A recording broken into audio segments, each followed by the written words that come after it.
warahmatullahi wabarakatuh. Perkenalkan, nama saya Inaya Utami. Nomor induk mahasiswa 221420020. Kelas IF 4C. Di sini saya akan membuat proyek UAS untuk mata kuliah kecerdasan buatan. Nah, proyek ini yaitu membuat chatbot menggunakan Python. Proyek yang saya buat ini yaitu Plankton AI. Nah, ini adalah web yang dikembangkan menggunakan framework Plex di Python. Ada beberapa elemen yang saya pakai dalam membuat proyek ini. Yang pertama ada Plex. Plex ini digunakan untuk membuat web.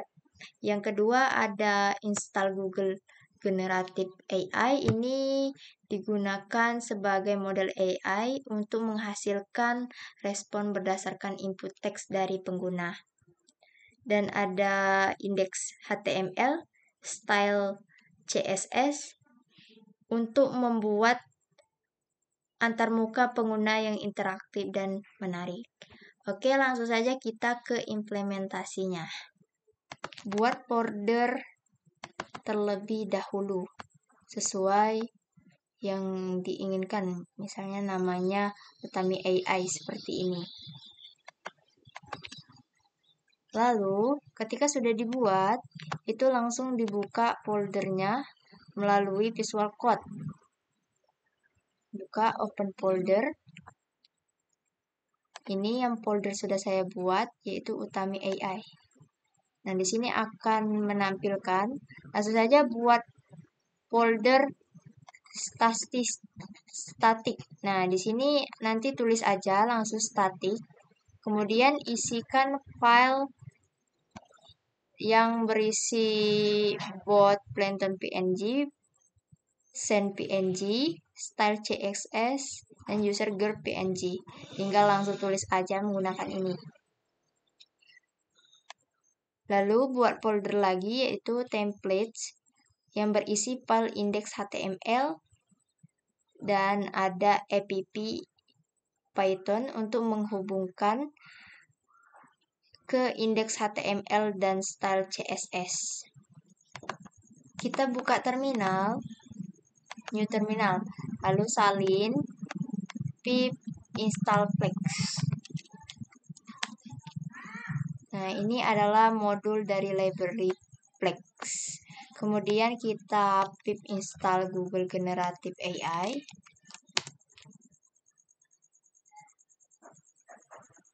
Nah, ini merupakan import dari library Google Generative AI untuk model AI.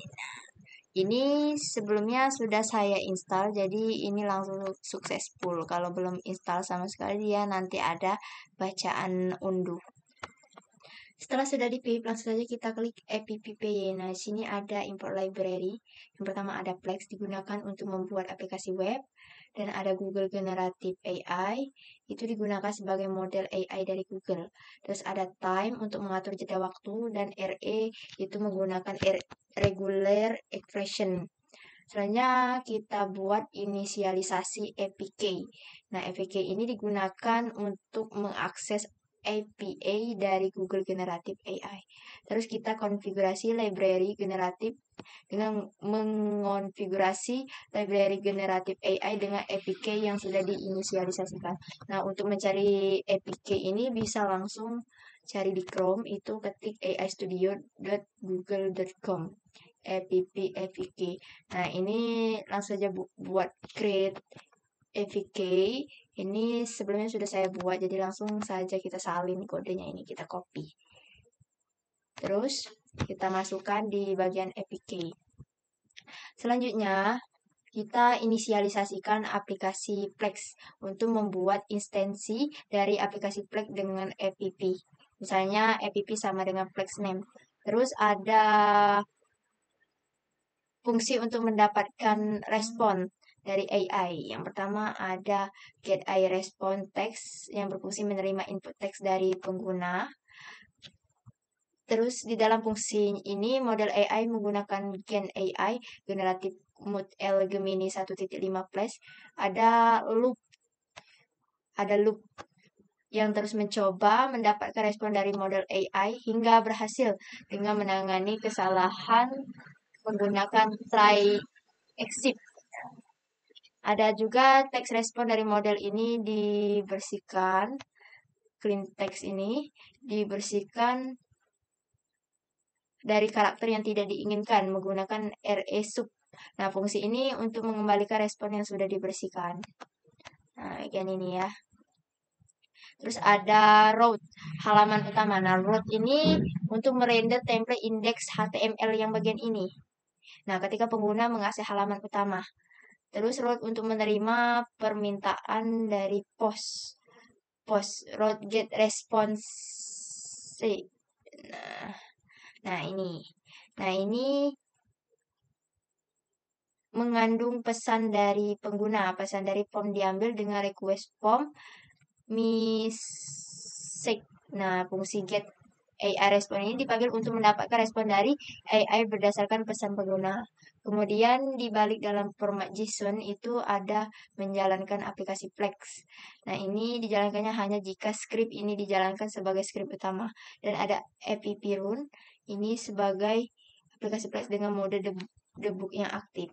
Jadi secara keseluruhan kode ini membuat aplikasi web sederhana yang memungkinkan pengguna memasukkan teks melalui form, kemudian diteruskan ke model AI untuk menghasilkan respon yang sesuai dan kemudian ditampilkan kembali kepada penggunanya. Lanjut ke indeks HTML. Nah, di sini ada .type HTML, ini menentukan bahwa dokumen ini adalah HTML5.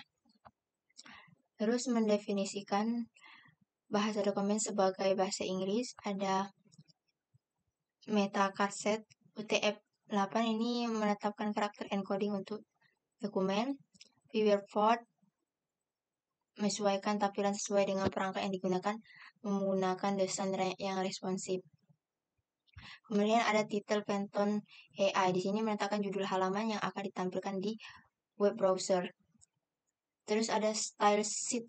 Nah, ini adalah URL for static file sama dengan style CSS yang menghubungkan halaman HTML dengan file CSS eksternal untuk styling. Hanya ada body HTML. Nah, ini berisi kontainer untuk chat aplikasi. Terus chat header Phantom AI menghasilkan aplikasi chat yang menampilkan judul dari chat box. Terus di mana pesan yang akan ditampilkan. Untuk tombol kirim itu send button. Nah, di sini on click. Sama dengan message, tombol untuk mengirimkan pesan yang memanggil fungsi send message saat diklik. Nah, ini pakai gambar send PNG. Nah, terus kemudian ada course username. Nah, ini variabel untuk menyimpan nama pengguna yang didapat disesuaikan. Kemudian mengirimkan pesan ke server dan menampilkan respon AI dan mengambil input dari pengguna, memeriksa apakah input kosong jika tidak menambahkan pesan pengguna di chatbot. Terus mengirimkan post ke endpoint get response dengan pesan pengguna.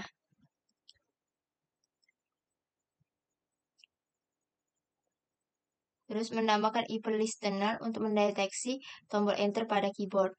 Nah, jika tombol enter ditekan, fungsi send message akan dipanggil untuk mengirimkan pesan.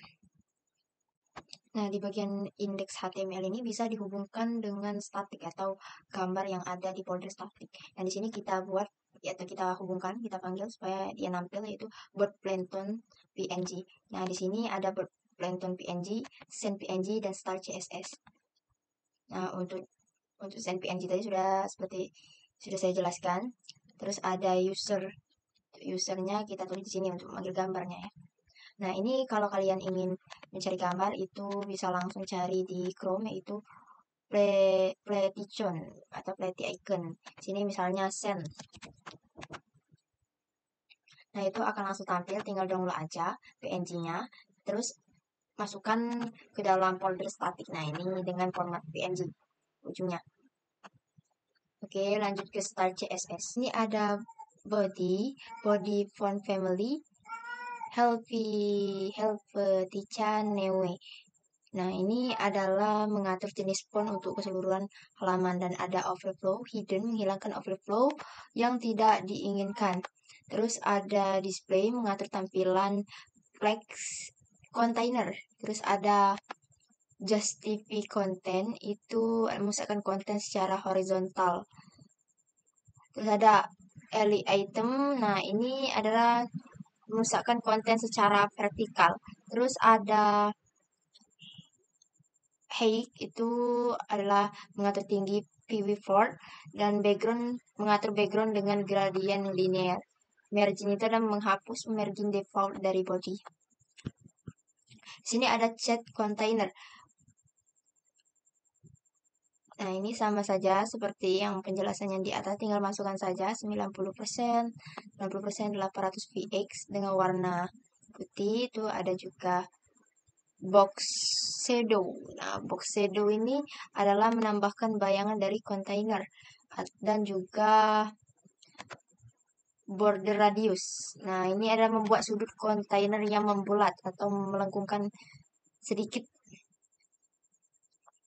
Lanjut ada chat header. Nah, chat header ini adalah padding, menambahkan ruang dalam header. Backgroundnya warna hijau dengan warna teks putih. Dan juga posisi teks berada di tengah. Ukuran font header, ketebalan font header atau bold. Selanjutnya ada checkbox. Checkbox ini flag ini memenuhi ruang kosong yang tersedia. Ada overflow Y sama dengan auto, itu mengatur vertikal jika konten melebihi kapasitas, dan ada padding 20 px, itu menambahkan ruang di dalam kotak percakapan. Terus ada backgroundnya berwarna putih, itu putih sama-sama kuning, itu untuk warna background kotak percakapannya. Terus ada mistake container. Nah, ini ada margin bottom dan animation. Nah, ini menambahkan animasi dan memberikan jarak di bawah setiap kontainer pesan. Terus ada user manage mistake container, itu ada display, mengatur tampilan dan memusatkan pengguna ke kanan yang justify content. Terus user mistake itu ada whitespace, itu memastikan whitespace yang dipertahankan. Terus posisi teks pesan arah ke kanan dengan warna teks pengguna warna RGB, backgroundnya berwarna hijau, dan memastikan kata yang panjangnya dipisah atau break word.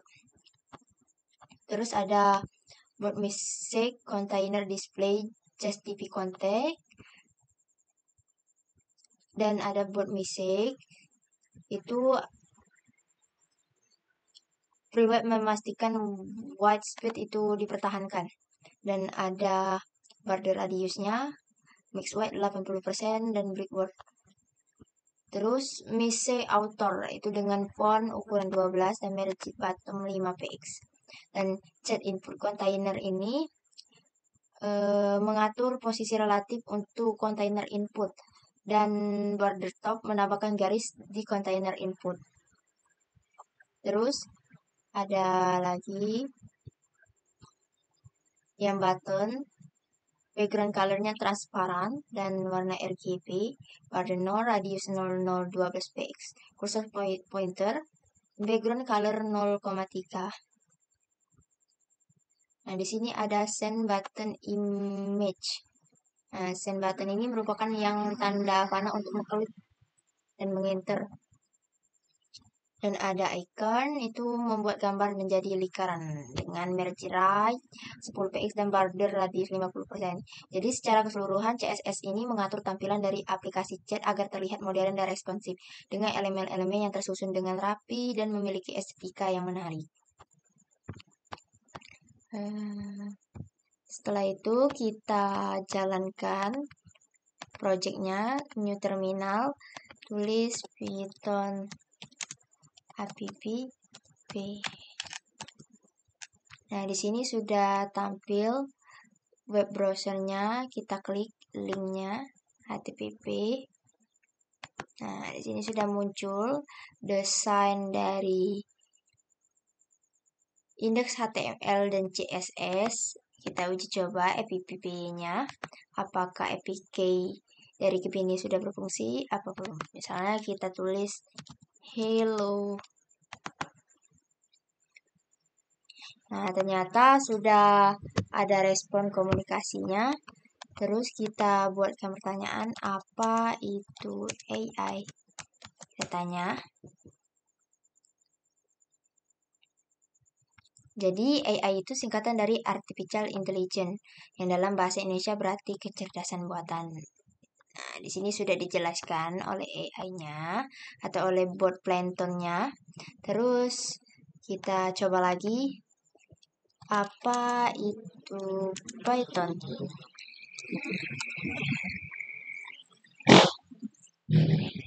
Kita tunggu.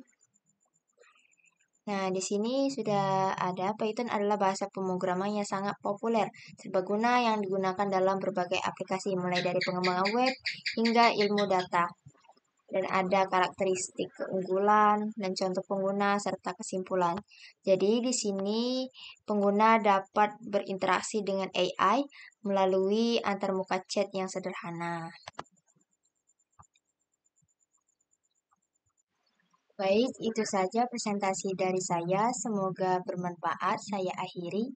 Wassalamualaikum warahmatullahi wabarakatuh.